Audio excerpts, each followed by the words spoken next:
Olá, crianças! Boa tarde, a paz do Senhor, tudo bem com vocês? Estamos aqui hoje para mais uma aula, para que nós possamos aprender mais um pouquinho da palavra do Senhor, tá bom? Hoje, na verdade, nós vamos continuar aquela lição que tratava da casa de Deus. Na aula anterior, quem lembra, diz que a tia falou que o templo ia ser destruído.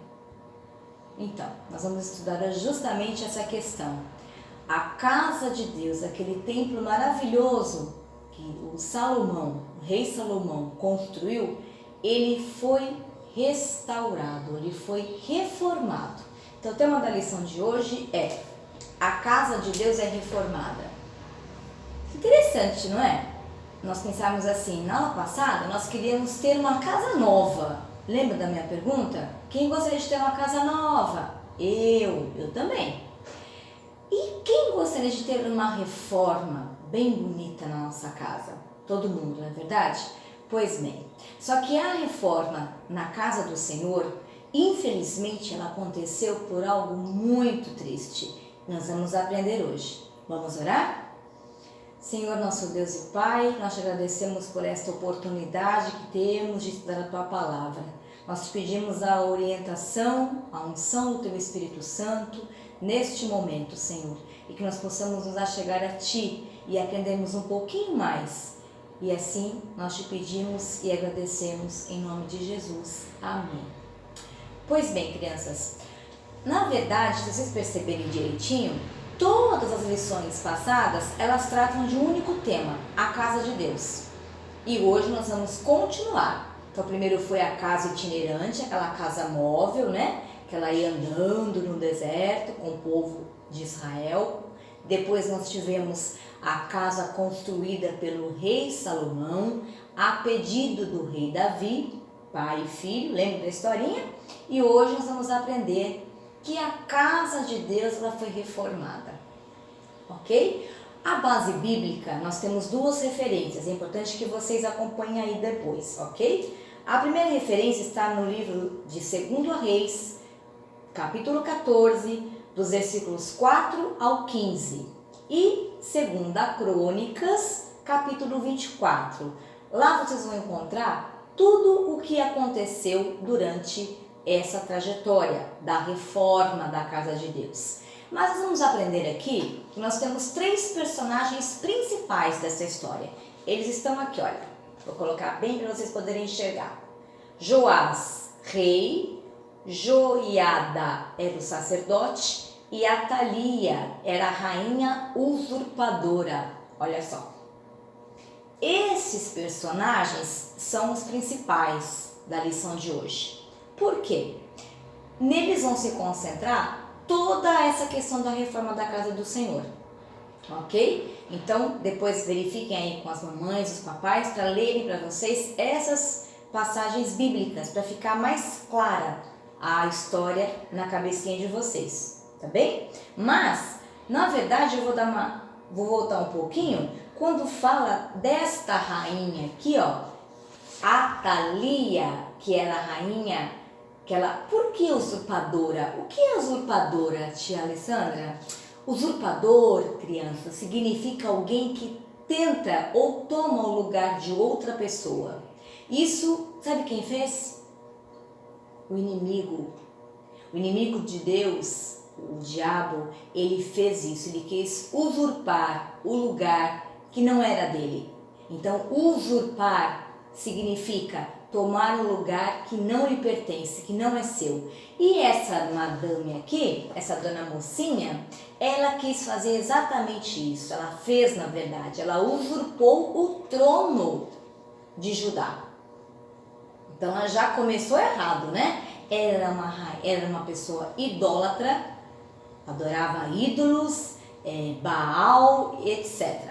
Não era uma pessoa do povo de Israel. Ela usurpou o trono para ela. Ela tomou aquilo que não era por direito dela. Então já começou errado a sua história, não é verdade? E tudo que começa errado, crianças, vai terminar errado. A não ser que Deus venha, intervenha e faça algo poderoso como Ele fez. Então, nós temos aí, no capítulo 11 do livro de 2 Reis, nós vemos aí toda a história dessa rainha Atalia, tá? Que ela era totalmente, como eu falei para vocês, idólatra. E aí o que acontecia? Ela trouxe, por ela ser uma mulher idólatra, uma mulher pagã, que não acreditava no único Deus, ela começou a trazer para o povo de Israel essas práticas. E nós sabemos que o Senhor nosso Deus, ele abomina a idolatria. Mas o povo se contaminou, crianças. Então aquele povo que adorava no templo de Salomão, que era fiel a Deus, temente a Deus, ele começou a se desviar por um caminho bem longe do Senhor. Aí é que está a pergunta, mas tia Alessandra, por que a casa precisou ser reformada?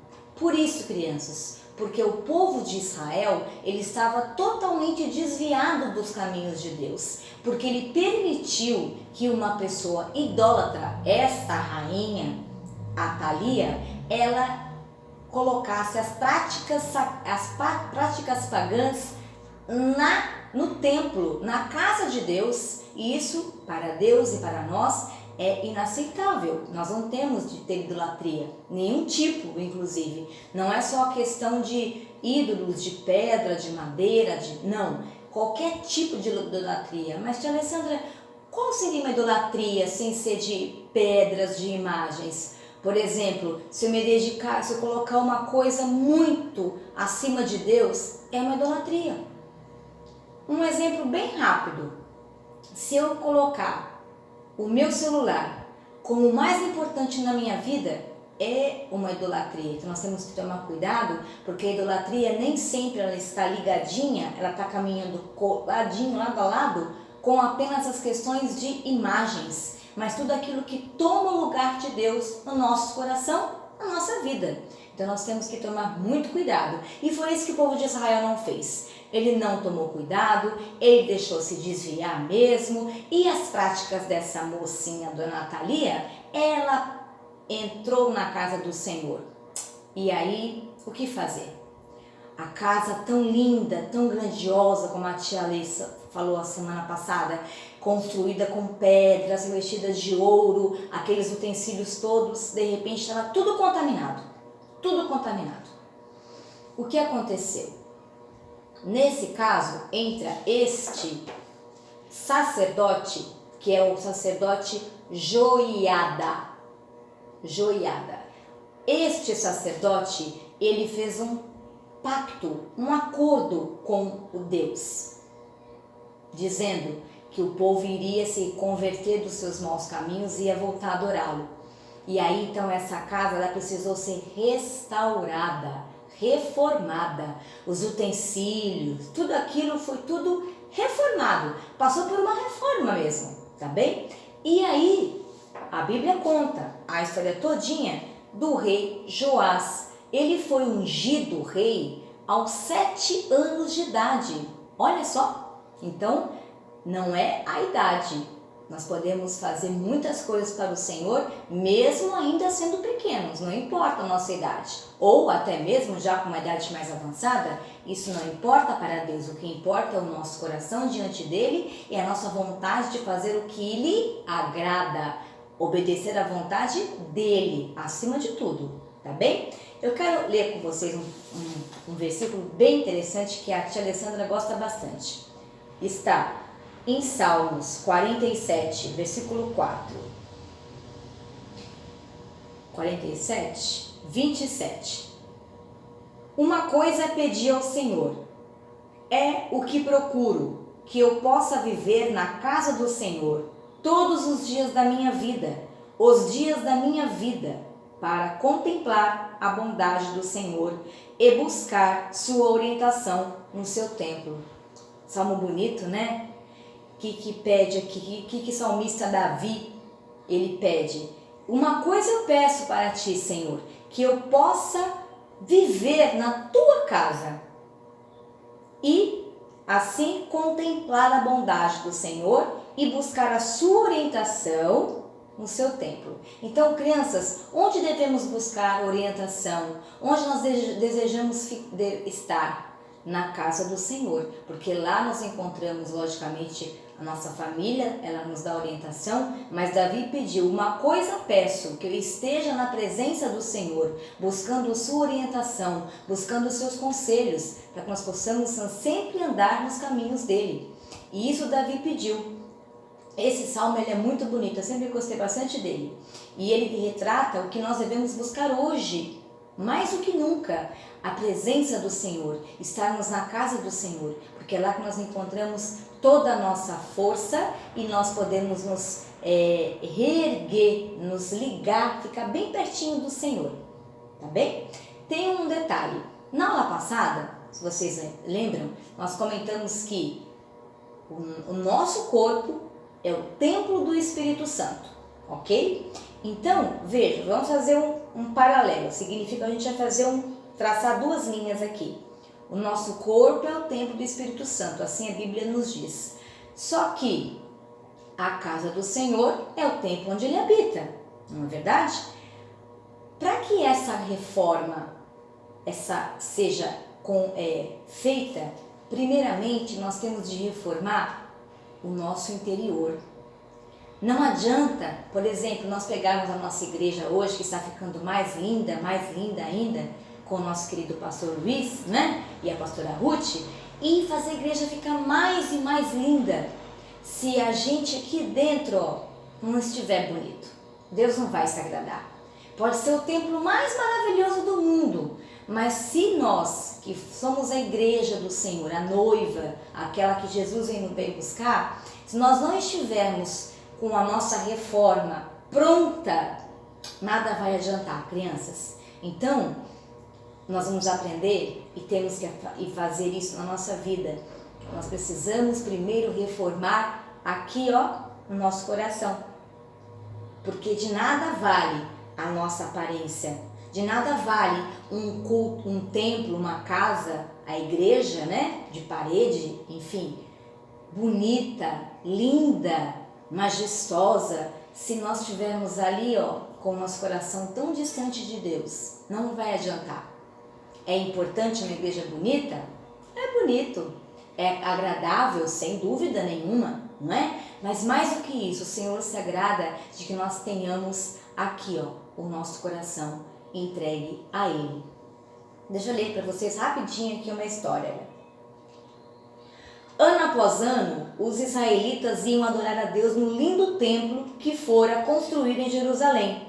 Com o passar do tempo, ele foi se deteriorando, estragando, e os seus utensílios roubados.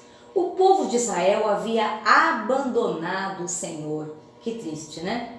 Diante disto, o sacerdote Joiada fez um pacto com o Altíssimo e destruiu os altares dos ídolos e os templos de Baal. O culto a Deus foi restabelecido e Joás, que foi o rei, ele foi coroado e destronou, tirou do trono essa mocinha, Atalia, aqui era aquela rainha idólatra que havia usurpado o trono dele.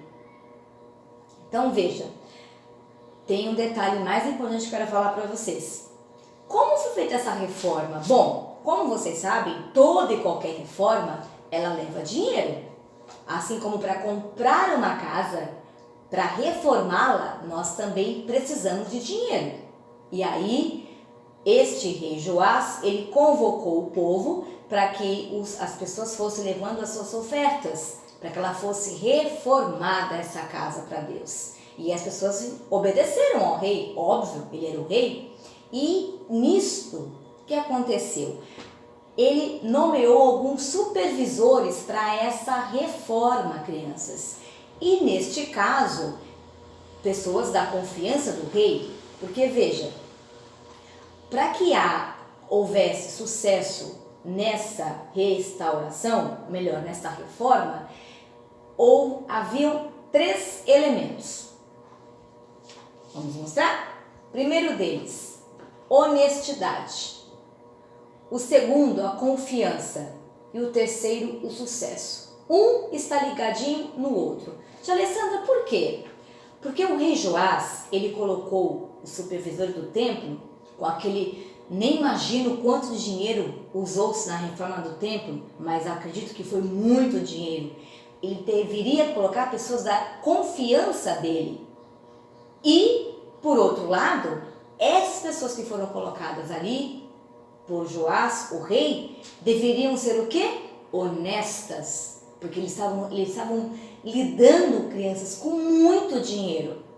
Então veja só, aí a gente vai falar sobre 2 pontos importantes que a lição também nos menciona, que é a honestidade. Pergunto para vocês uma coisa aqui, ó. Tudo que você faz é honesto? Tudo que nós fazemos é honesto? Da menorzinha coisa, pensem aí, 1 segundo para pensar. Da menorzinha coisa a maior, tudo que nós fazemos é honesto? Exemplo, furar fila é honesto? Não, né? Deixar o troco da padaria errado é honesto? Não. Roubar um banco é honesto? Lógico que não. Tem diferença? Aí vocês vão pensar. Para Deus não, porque a honestidade ela é uma só. Quem passa o troco sabendo que estava errado e guarda, ele está sendo desonesto. A mesma maneira de roubar um banco, quando nós furamos fila, quando nós mentimos. Então, tudo que fazemos é honesto? Temos que ter diante de Deus essa resposta. Ok? Então, pensem e lembrem. É uma coisinha pequena. Não. Uma coisa pequena pode começar hoje, ó. Uma canetinha. Ninguém está vendo. Sabe quem está vendo? O Senhor está vendo. Não é minha. Então, devolva para o dono. Então, pensem aí com vocês. A honestidade, ela é um princípio fundamental no caráter do crente, do cristão, tá? É fácil de dizer, eu sou crente. É fácil, é gostoso, não é verdade? Mas e na prática? A gente está sendo crente de verdade? Ou nós estamos sendo cristãos? Porque ser crente é uma coisa, ser cristão é seguir os passos de Cristo. Então Cristo ele foi honesto, ele foi completamente limpo, não houve mentira, não houve pecado nele. Por isso que ele pôde ser o Cordeiro de Deus que tirou o pecado do mundo. Porque se ele tivesse feito uma coisinha, a menor que vocês possam imaginar, Jesus perderia essa batalha, essa guerra. E aí nós estaríamos literalmente sem nenhuma chance. E graças a Deus por isso, não é verdade, crianças? Então, pensem na honestidade. Então, voltando para o nosso templo e fechando a nossa história de hoje, esses supervisores que fizeram ali o trabalho para restaurar, para reformar o templo, eram pessoas de confiança do rei Joás, mas do outro lado da balança havia a honestidade dos supervisores. E por que essa reforma foi um sucesso? Porque houve esses 2 princípios aqui, honestidade e confiança. Porque se Joás não confiasse nos supervisores, nada adiantaria. E se eles também não tivessem honestidade para empregar o dinheiro que recebiam para fazer a reforma, o templo não seria reformado e o povo não voltaria a adorar a Deus. Então, o princípio, na verdade, o objetivo da reforma da casa de Deus foi para que o povo de Israel, que havia se desviado totalmente, ele voltasse a adorar ao Senhor. E isso nós temos de fazer hoje. Então, essa reforma ela tem que ser feita hoje em mim e em vocês também, a partir da nossa casa. E depois nós vamos reformar a nossa igreja, lá fora. Mas ela começa daqui de dentro. Então nós temos que pensar que, para que nós possamos chegar ao céu, nós temos que ter o caráter como o de Cristo, de Jesus, que Ele nos ensinou as mais lindas lições. Amar ao próximo, respeito, honestidade. Então vocês percebam, tudo está levando para a casa de Deus. E curiosamente, é o lugar que nós menos temos frequentado. Veja só. Então isso serve para tia Alessandra e para vocês também pensarem o quanto é importante nós estarmos na igreja, o quanto é gostoso nós podemos abraçar, olhar para a tia, olhar para o pastor, não é verdade? Então nós temos que dar valor a tudo isso, porque nós estamos tratando já 3 lições sobre a casa de Deus. Algum propósito existe aí. Isso não é coincidência, porque a tia Alessandra não crê em coincidências. Eu acredito no mover de Deus. E se nós estamos estudando há 3 lições, e vai durar, ainda vai continuar, tem mais coisa, viu? Não vai parar por aqui não. Se nós estamos estudando já há tanto tempo sobre a casa de Deus, algum recadinho Ele quer nos passar. Então vamos parar e refletir. Vamos fazer essa reforma, primeiro aqui dentro, no nosso templo, que é o nosso coração, e depois para que ela possa ir para fora. Ok, crianças? Estudem a lição, façam em casa, tá bem? Respondam as questões, aos exercícios e eu quero que vocês continuem sendo abençoadas por Deus. Vamos orar? Senhor Deus, amado Pai, nós te damos graças pela oportunidade de mais uma vez podermos estudar a Tua Palavra. Que cada palavra, Senhor, possa entrar no coração das crianças e realmente, Senhor, possamos ser reformados por dentro pelo poder do Espírito Santo e que assim possamos estar bem mais próximos de Ti. Crianças, espero vocês na próxima aula. Continuem estudando, continuem orando e logo, logo estaremos bem pertinho. Em nome de Jesus. Um beijo. Saudades de vocês. Vou desligar a câmera agora, tá? Tchau!